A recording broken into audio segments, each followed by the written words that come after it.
بسم اللہ الرحمن الرحیم نحمدہ ونصلی علی رسولہ الکریم۔ السلام علیکم ورحمۃ اللہ وبرکاتہ۔ ترمذی شریف کی ایک حدیث ہے، نبی کریم صلی اللہ علیہ وآلہ وسلم ارشاد فرماتے ہیں، اذا آخى الرجل الرجل فلیسألہ عن اسمہ واسم ابیہ وممن ہوا فإنه اوصل للمودۃ۔ نبی کریم صلی اللہ علیہ وآلہ وسلم نے ارشاد فرمایا، جب تم میں سے کوئی شخص کسی کے ساتھ بھائی چارہ قائم کر لے تو اس سے 3 چیزیں پوچھے۔ نمبر 1، فلیسألہ عن اسمہ، سب سے پہلا کام یہ کرے کہ اس سے اس کا نام پوچھے۔ دوسرا کام واسم ابیہ، اس کے والد کا نام پوچھے۔ تیسرا کام وممن ہوا، اور یہ پوچھے کہ اس کا تعلق کہاں سے ہے، کس برادری سے ہے، کس علاقے سے ہے۔ کیوں یہ کام کرنا، یہ 3 قسم کے سوالات پوچھنا کس لیے ہے؟ تو آگے آپ صلی اللہ علیہ وآلہ وسلم نے اس کی وجہ بھی بیان فرمائی، فَإِنَّهُ أَوْصَلُ لِلْمَوَدَّةِ، اس لیے کہ اس طرح کے سوالات پوچھنے سے باہمی محبت پائیدار ہو جاتی ہے، باہمی تعلق پائیدار ہو جاتا ہے۔ یہ حدیث مبارک اگرچہ سند کے لحاظ سے کچھ کمزور ہے، لیکن مفہوم بہت ہی معنی خیز ہے۔ ہمارے ہاں ایک دوسرے سے مختلف قسم کے تعلقات قائم ہو جاتے ہیں۔ استاد شاگردی کا تعلق ہوتا ہے، پڑوسی کا تعلق ہوتا ہے، اسی طرح روم میٹ کا تعلق ہوتا ہے، یعنی ایک ہی کمرے میں ساتھ رہنے والے ہوتے ہیں۔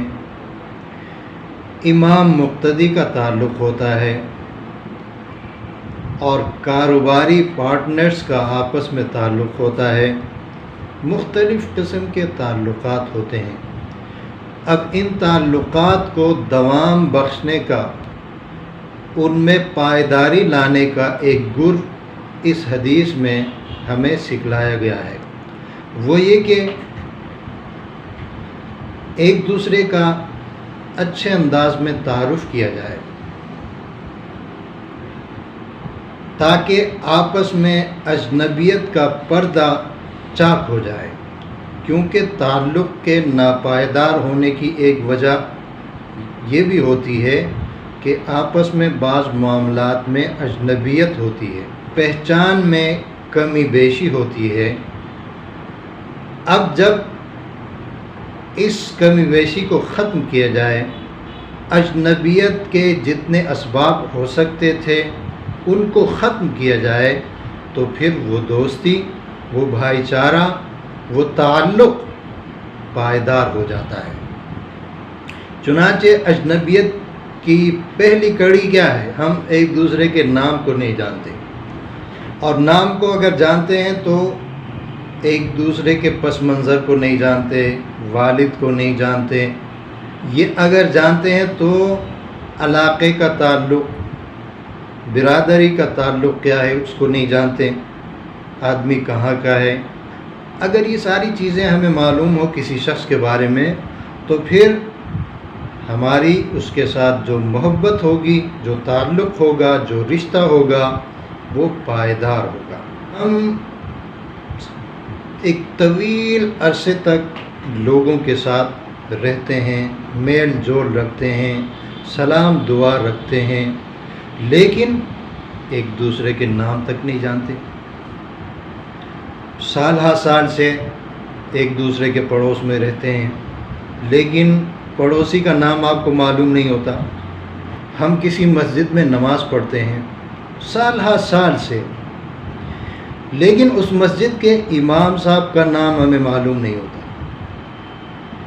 نہ ہم کبھی پوچھنے کی زحمت کرتے ہیں، نہ دوسرے سے پوچھتے ہیں۔ کہ امام صاحب کا نام کیا ہے، بس اپنی آسانی کے لیے ہم ان کو امام صاحب یا قاری صاحب کہہ کر پکارتے ہیں۔ وہ الگ بات ہے کہ وہ امام صاحب کوئی پی ایچ ڈی اسکالر ہو، ہائی کوالیفائڈ آدمی ہو، وہ کچھ بھی ہو، ہمارے نزدیک وہ قاری صاحب ہی ہوتا ہے۔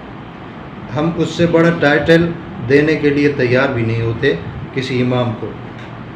بہرحال بیچارے امام صاحب کا نام تک ہمیں معلوم نہیں ہوتا، سال ہر سال اس کے پیچھے ہم نماز پڑھتے ہیں۔ وجہ کیا ہے؟ بظاہر اس کی وجہ یہی ہے کہ ہمارے نزدیک اس امام صاحب کی اہمیت نہیں ہوتی، ہمارے دل میں اس کی حقیقی اہمیت نہیں ہوتی، کیونکہ نام ان لوگوں کا یاد رکھا جاتا ہے یا پوچھا جاتا ہے جن سے کوئی مفاد وابستہ ہوتا ہے، جن کی ہمارے ہاں اہمیت ہوتی ہے۔ تو بیچارہ امام صاحب ہم یہی سمجھتے ہیں یہ اپنی نماز پڑھا لیتا ہے، یہ ہمارے کس کام آئے گا، اس لیے زندگی بھر نماز تو اس کے پیچھے پڑھتے ہیں لیکن اس کا نام ہمیں یاد نہیں ہوتا، اور کبھی نوبت آئے تو کہتے ہیں قاری صاحب۔ کئی دفعہ ہمارے سامنے اس طرح کے واقعات پیش آئے ہیں، لوگ آتے ہیں، ملنے آتے ہیں اور کہتے ہیں کہ قاری صاحب سے ملنا ہے۔ بھائی کس قاری صاحب سے ملنا ہے؟ تو کہتے ہیں یار وہ جو مسجد میں ہوتے ہیں۔ تو میں بسا اوقات قصداً اس طرح کے سوالات پوچھتا ہوں، بھائی مسجد میں کون سے قاری صاحب؟ مسجد میں تو 3-4 قاری صاحب ہوتے ہیں۔ تو کہتے ہیں یار وہ داڑھی والے ہیں۔ ارے یار ہمارے ہاں سارے داڑھی والے ہی ہوتے ہیں، یہ کوئی مصر تو نہیں ہے کہ یہاں کوئی داڑھی منڈا قاری بھی ہو۔ اور پھر مزید تعارف کرتے ہیں یار وہ جو اس قسم کا رومال باندھتے ہیں۔ اب دیکھو ان سارے تکلفات کی ضرورت ہی کیا تھی؟ آپ اگر ان قاری صاحب کا، امام صاحب کا نام بتاتے کہ فلاں قاری صاحب، یہ قاری صاحب ان کا نام تو نہیں ہے نا، ان کا تعارف تو نہیں، ان کا تعارف تو ان کا نام ہے۔ تو اگر آپ نام بتا دیں یا فلاں قاری صاحب سے ملنا ہے تو آپ کو بھی سہولت ہو، جس سے آپ پوچھ رہے ہیں تو اس کو بھی سہولت ہو۔ تو لیکن المیہ ہے، آپ کسی مسجد میں جائیں، وہاں کے 80% مقتدیوں کو اپنے امام صاحب کا نام معلوم نہیں ہوگا۔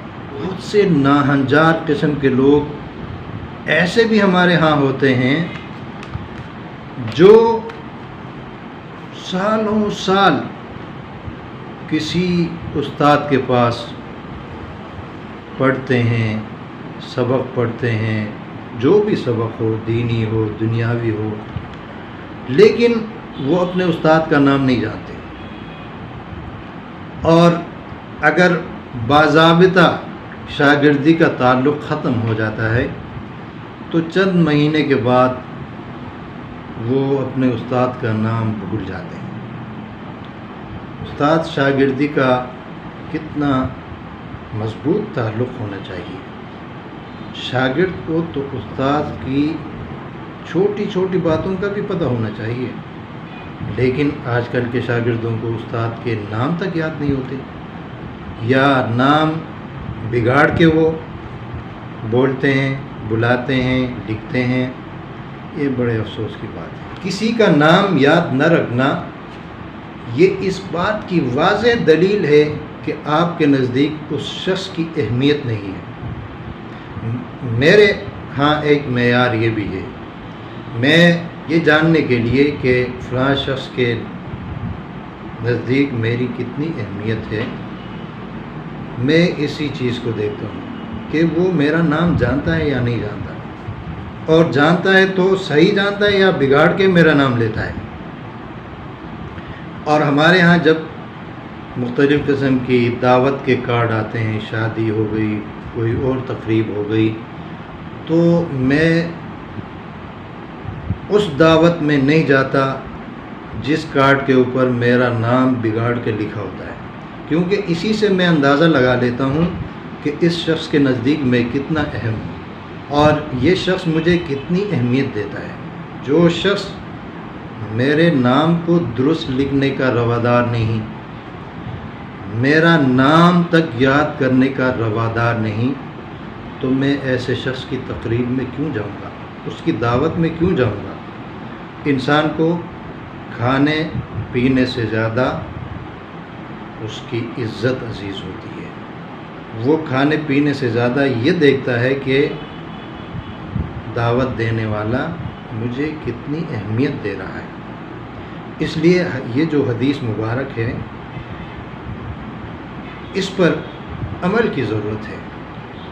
ہمارے جن جن لوگوں سے جس قسم کا بھی تعلق ہے، ہمیں ان لوگوں کے کم از کم نام یاد ہونے چاہیے، اور صحیح نام یاد ہونے چاہیے۔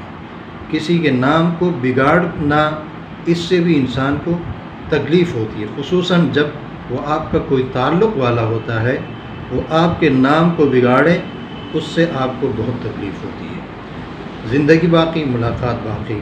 وآخر دعوانا ان الحمد للہ رب العالمین۔